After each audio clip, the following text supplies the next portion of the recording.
Puerto Rico is a floating pile of garbage in the middle of the ocean. Primarily, I think it's really interesting that this analogy is being used in support of a campaign that refuses to acknowledge the literal garbage patches in the Pacific Ocean because they refuse to acknowledge the corporate incentivized degradation of the environment or climate change or anything related to the sort.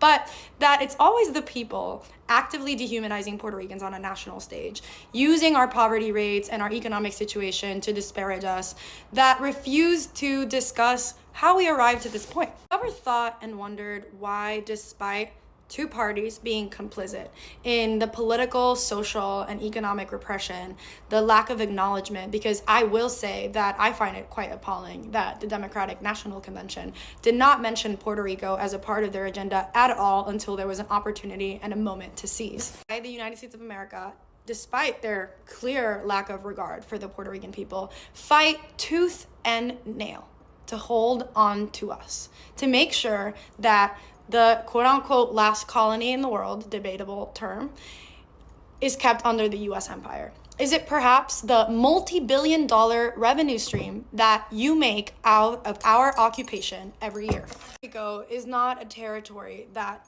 arrived out of thin air, poor and underdeveloped.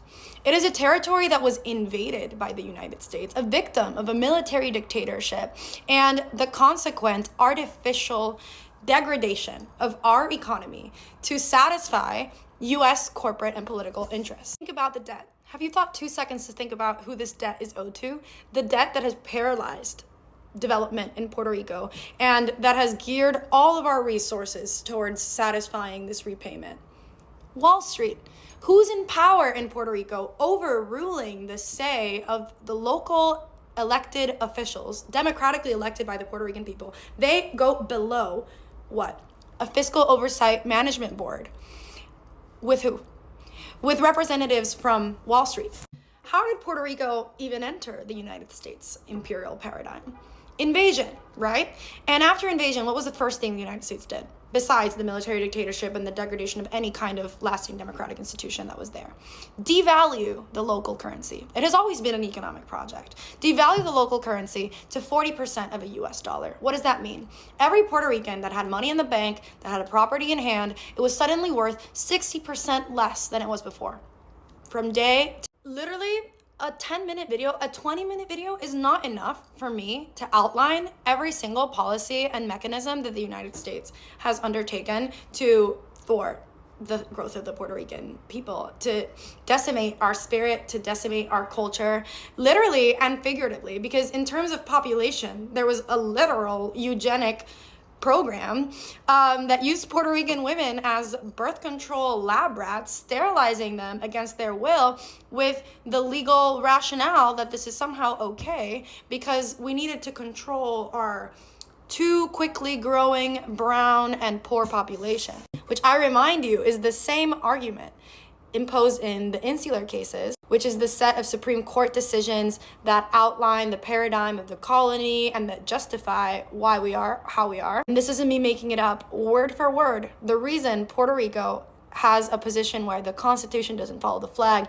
is because of our distinct brown and inferior population. And these cases have been cited again recently, twice. So this isn't a remnant of an antiquated set of policies that was somehow forgotten. This is reaffirmed recently. Another example I really like to bring up to people is the plantain crisis. After the hurricane and the natural disaster, Puerto Ricans were having a hard time supplying the demand for plantains. And say, in order to fulfill this need, you wanted to buy plantains from the Dominican Republic.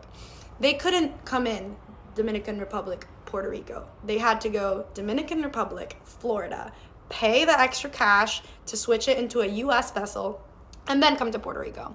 That is how all of our economy functions when it comes to providing basic goods. So think about that during the hurricane. We only received a 10-day waiver from this policy, which is imposed during the Jones Act. So if countries sent us international aid and they arrived to Puerto Rican ports after those 10 days, they were returned. Either you go to Florida, switch into a US vessel, and then come back, or go back to where you came from. When you needed sugar, we were a sugar colony. When you didn't need it anymore, dump it out, figure it out. When you needed manufacturing during World War II, Puerto Rico's a manufacturing colony. When that supply can come from a mainland state, dump it out, figure it out. when you're organizing politically at the local level, if it goes against us, FBI, surveillance, kill you, figure it out.